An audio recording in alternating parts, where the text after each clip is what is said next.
Since the time of Indira Gandhi, the Chinese have been talking about parallel diplomacy. They say, let's have economic relations while compartmentalizing what is happening on the border dispute. What India is saying under Narendra Modi is, everything flows out of the border dispute. You let peace and tranquility be there, let the border dispute be solved out, only then we can look at normalization of ties. China has not changed its line or its position on the border issue even by a millimeter since the 1962 war. Now that President Trump is on a roll, I think it's time the two of us got together and tried to tell President Trump where to get off.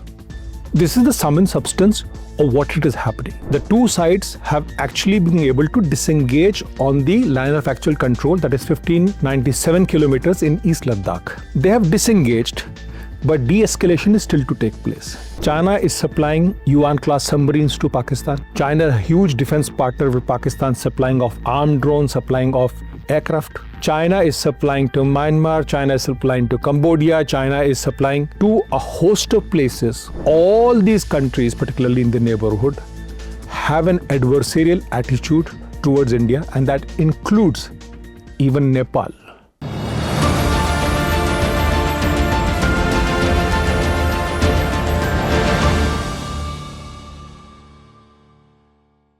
They came, they tried to intimidate, dictate terms, and they were forced to retreat with a bloody nose, no less. This is the gist of what happened when they tried to transgress into the Indian territory in 2020. And now, China has been forced to toe a line of peace and tranquility, notwithstanding the border disputes. To discuss this change in China's tone and the reasons behind it, we have with us Hindustan Times Executive Editor Shishir Gupta. Welcome to the podcast. I will start off by quoting the Chinese Foreign Minister. He recently said that we should never allow bilateral relations to be defined by the boundary question, or let the specific differences affect the overall picture of our bilateral ties. We have enough wisdom and capability to maintain peace and tranquility in the border areas pending a fair and reasonable solution. This seems like a big climb down. So what's your take on this? The statement of the Chinese foreign minister, who also happens to be a senior Communist Party leader, and the special representative on India-China boundary dialogue, Wang Yi, was made during a press interaction, and this was in response to a question posed by an Indian news agency. What is interesting is the timing of this statement, and what is interesting is actually as to what he has said. Now, the first part is that his statement that China wants to have peace and tranquility on the 3,488 kilometer line of actual control, that's most welcome, because that's exactly what India also wants. Now, so what is so new about the statement? There is nothing new about the statement. It's like a typical political googly, or a diplomatic googly you'll call, or a curveball, if the Americans were to understand it. But the timing comes when the US President Donald Trump is trying to put China under pressure by putting tariffs on aluminum and steel. So there is a combination of three activities that is happening, to which this statement has come. Now, the point is that peace and tranquility, yes. But to say that only that peace and tranquility at the border is separate from the bilateral ties, there is nothing new in that. Since the time of Indira Gandhi, the Chinese have been talking about parallel diplomacy. They say, let's have economic relations while compartmentalizing what is happening on the border dispute. What India is saying under Narendra Modi is, everything flows out of the border dispute. You let peace and tranquility be there, let the border dispute be solved out, only then we can look at normalization of ties, particularly after the transgressions in May 2020 in East Ladakh. So this is what the statement is. On the face of it, it may seem a climb down. No, nothing has changed. So you're saying that India cannot take China on face value, especially with the history being replete with such examples where China did something and said something else, or said something and did completely different things. See, the problem is that, only India, perhaps in this world, suffers or is afflicted with morality when it comes to bilateral ties. No nation, none whatsoever, is afflicted by this. They all look at permanent interests. So now if you look at China, and if you look at what has happened in May 2020, China has not changed its line or its position on the border issue even by a millimeter since the 1962 war. I'll refer you to a map that was circulated by then Prime Minister Zhou Enlai to the African Heads of Nation Conference in November 1962, where it defines the border both in eastern sector, middle sector, and in the western sector, that is East Ladakh. If you look at that line is the same line which was rejected by Pandit Jawaharlal Nehru in 1959. Now the same line the Chinese PLA wanted to draw and make cartographical changes when it did the transgressions in May 2020. So what has changed? Nothing. So as far as Chinese are concerned, what essentially they are saying is, listen, we will do everything in our interest, but you be nice to us. Let's have good economic relations. Let's let you suffer a trade deficit of about $100 billion plus. That is minus Hong Kong, incidentally. But everything is fine. And now that President Trump is on a roll, I think it's time the two of us got together and tried to tell President Trump where to get off. This is the sum and substance of what it is happening currently. So essentially it's flowing from the tariff battles that are going on in US and subsequently to the rest of the world. But if we take a look on the ground situations from the Galwan clashes in 2020 to till now, where do things stand as far as the troop deployment or tensions in the border is concerned? You see, what has happened is currently after multiple rounds of talks and military dialogue, diplomatic dialogue, what has happened is that the two sides have actually been able to disengage on the line of actual control, that is 1597 kilometers in East Ladakh. They have disengaged, but de-escalation is still to take place. What we are saying is, we have the following steps to make: disengage, de-escalate, go back to your original positions, that is prior to May 2020. That's what we are asking for. Now the problem in all this is that the topography of the LAC is such that India has the highest mountain passes in all these places, while China, the Tibetan plateau, is flat. So if I were to move my troops, de-escalate out of East Ladakh, I would have to pull back from the advantages. Not only that, I have to pull back from passes which are 5,000 meters high. And it will be very difficult for me to deploy in case something happens. But for the Chinese side, this will be very easy to deploy. So you have the Karakoram complex in the East Ladakh. You have the Gangotri complex in Uttarakhand, middle sector. You have the Kanchanjunga complex in Sikkim. And you have Namcha Barua complex in eastern sector. So all these things, topographically, we are hemmed in. So whatever de-escalation has to take place, it has to take place taking that particular thing into account. So this is what is happening currently. And there are reports that China has pulled back some combined armed brigades in the eastern sector. But as of now, it's totally deployed all along the line of actual control. So what you're saying is essentially it's more of a lot of talks, but very little action from Chinese side. So in this case, and looking at the tariff situation that is emerging and all the other global factors, what is Government of India's stand on the entire matter now? See, we are being very clear. The External Affairs Minister has made it very clear that for India-China ties to normalize, we would want to have normal ties with China, but for that to normalize, the border has to remain peace and tranquil. All the agreements that were signed, 1993, 1996 agreements, they all have to be held. They were all thrown out of the window in May 2020. So they have to, those agreements are sacrosanct and you have to abide with those agreements. Once you do that, once the border is peace and tranquil, once we are talking towards solving the boundary issue, then we are looking at normalization of ties.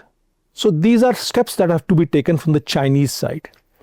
But let me tell you, the Chinese position on the border has not changed even by a millimeter since 1962. One is that. Second thing is that China may be saying that, the Chinese minister used a word, pa de du, which is essentially saying that, when the couples dance, which is basically saying that the dance between the elephant and the dragon, or a tiger or a dragon, the two can tango together. Now, in this particular case, it sounds very good, but what actually is happening and what China is doing on the ground are two different things. China is supplying Yuan-class submarines to Pakistan. China, a huge defense partner with Pakistan, supplying of armed drones, supplying of aircraft. China is sending its surveillance ships, ballistic missile trackers, its destroyers into the Indian Ocean region. China is supplying to Myanmar, China is supplying to Cambodia, China is supplying to a host of places. All these countries, particularly in the neighborhood, have an adversarial attitude towards India, and that includes even Nepal, where the Chinese activities are growing by the day. So what you're saying and what you're doing on the ground are two different things. Essentially, while they are pushing arms and guns against India, they also want to send Alibaba to India for India to shop and get there. Precisely. Which is something. So which basically, that's what they're doing. They are basically saying, listen, let's have normal ties, economic ties, which essentially means that your businessmen go over there, rather than manufacturing in India, they buy from there. And today, the Chinese have a huge surplus of steel. Huge. I think it's about 6 million tons they've produced. And that has led to problems that all the expansion plans of Indian steel makers, they have now come to a halt.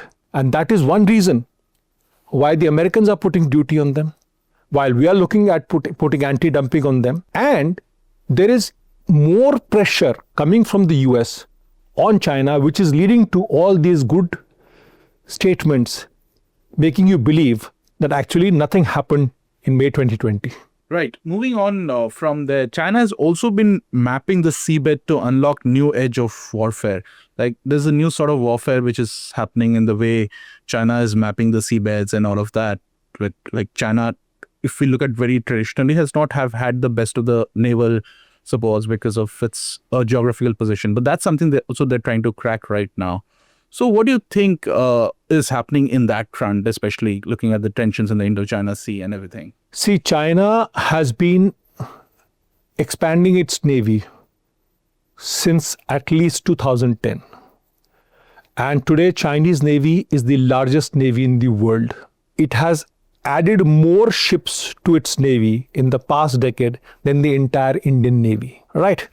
Now, what is happening is that Chinese ships, that is warships, surveillance ships, ballistic missile trackers, they are all coming into Indian Ocean region. On an average, there are about 7 to 9 ships in the Indian Ocean region, which is from Singapore right up to the eastern seaboard of Africa.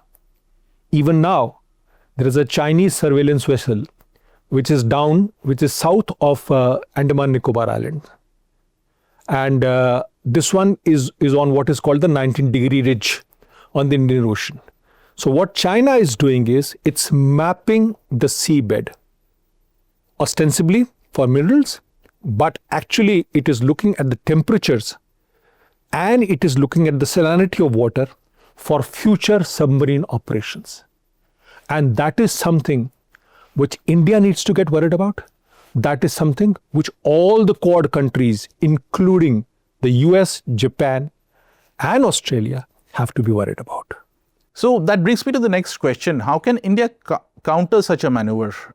I mean, what can Indian forces do? How should the Navy prepare, and how build a global opinion on it? You see, the Chinese expansion cannot be countered by simply saying not allowing them on high seas. I mean, the UN sea laws do not allow that. I mean, it allows everybody to go wherever it wants to go as far as the... But what you need to do is you need to build up deterrence. You need to have the platforms, and the singular biggest deterrence platform that India can have is submarines. And that is exactly what we are looking at. We are looking at nuclear-powered, conventionally armed submarines, or what are called the SSNs. Already, the Modi government has given approval for the construction of 2 SSNs for the Indian Navy. I think the total package is around 6, but 2 have been given an approval. Now, these are vessels that can go long distance. They don't need to come up for breathing, and they can actually act as a deterrent to all these vessels, all these Chinese vessels that are coming into the Indian Ocean region and trying to look at future scenarios where China will be one of the biggest global powers. So that brings me to Sri Lanka. The moratorium on visits by foreign research ships prompted by Indian complaint expired at the end of 2024. So is the Indian Ocean set to be the next flashpoint between India and China, given the fact that they're mapping the seabed, they're trying to take up these core ports around these areas. So what's the scene in the Indian Ocean for that? See, there are 2 parts to your question. The one is the Sri Lanka question. Yeah. The Sri Lankan moratorium expired on December 31st, 2024.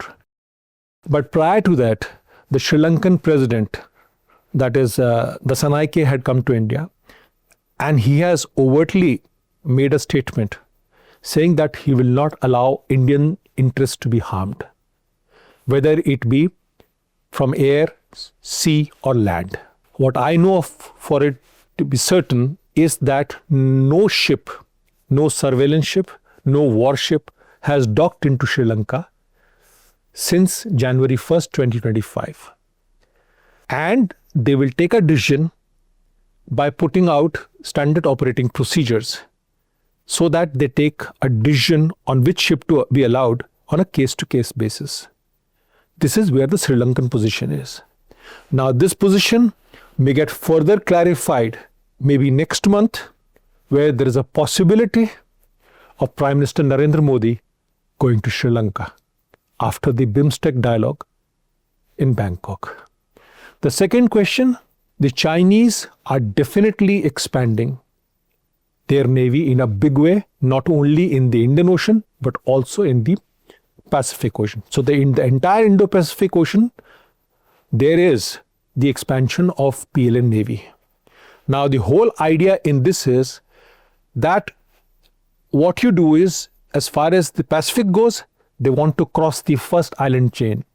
That is Japan, Senkaku Island, Philippines, Indonesia, and then go towards Guam and go towards Hawaii. In this case, they're coming all the way down and looking at a route which is beyond the capability of the Indian Navy and takes them down to the eastern seaboard and even into Atlantic. So these are big games that the Chinese strategic visionaries are trying to play. And we have to be very much alert to that, because we have 7,500 kilometers of coastline and we can be made very vulnerable from sea. So at the end, it brings us back to that old cliche that more things change, more things remain the same. Right. For China. Thank you so much for speaking to us, Shishir. And leaves us with one key takeaway. The fact is that China remains the biggest question to answer in the Indian foreign policy, and it would probably require the best of the soft power and the military might to answer that question going forward in the years ahead. You see, what you're looking at is, what you need is a lot of patience with China. You need to hear them out. You need to understand what they are doing, but all action should be taken on what the Chinese are doing on ground and not what they are saying. Thank you. The thought that we leave you with is how to tame the dragon. Thank you so much for watching.